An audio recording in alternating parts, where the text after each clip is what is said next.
everybody. It is time for Top 5 Friday, presented by Rocket Mortgage by Quicken Loans. Here are some options. These are the top 5 fantasy values for Week 10. You're still in this thing, but you have 6 teams to deal with on a bye. The Patriots, Texans, Jaguars, the Broncos, the Eagles, and the Redskins. At quarterback, I like Jimmy Garoppolo. He's going against Seattle. As you know, Kyle Brandt or Trent or Jared or whatever his name was loves him. So do I. He's coming off his first 4-touchdown game of his career, and he's developed a legit connection with Emmanuel Sanders, who got the best of Patrick Peterson a week ago. The Seahawks have given up or have gotten lit up by guys like Jameis Winston, by Matt Schaub over the last 2 weeks. They've given up close to 400 yards through the air to 3 different quarterbacks this year.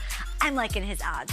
At running back, David Montgomery against the Lions. The Bears have finally started feeding him. He's put up 20 or more fantasy points in each of the last 2 weeks, but he's probably was on your bench last week when he did that. Do not make the mistake again. Detroit's given up the most points to running backs this year. Josh Jacobs, Dalvin Cook, Jamal Williams, and Saquon all had big days. We're hearing that James Conner isn't 100%. If he sits, this is the kind of guy I would stick in my lineup.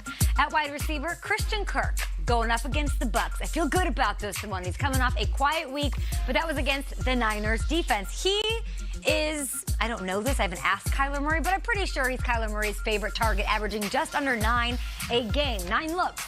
I think he has a huge day against his Bucks defense. They've allowed the most points to wide receivers all season. Yeah, I think he's going to ball out. I would take a shot on him over Jarvis Landry, who has to take on the Bills, or Josh Gordon at San Francisco. Another wide receiver for your pleasure is Golden Tate. You like him, Nate? Yes, Golden that's my Tate? guy. Of course, he had that beautiful play, and he's taken on the Jets. He's a safe choice, high floor. He's been on a nice little run over the last 4 weeks. He's averaging 81.3 total yards, 9 targets a game. Ingram out. Shepard may not go. So he should be seeing a ton of looks. I like the volume. I like the matchup. The Jets have allowed 7 touchdowns to receivers over the last 3 weeks. Tight end, oldie but a goodie, Greg Olsen up against the Packers. He hasn't found the end zone since week 3, kind of a problem, but I love the matchup. It's awesome this week. Green Bay's allowed 4 touchdowns to tight ends over the last 3. There you have it, your Top 5 Friday. Let's do a little recap action. Garoppolo, Montgomery, Christian Kirk, Golden Tate, 2 wide receivers with 6 teams on a bye and a tight end. If you're scraping, Greg Olsen hasn't scored. I think he does at Green Bay. Nate? Awesome stuff, Kay.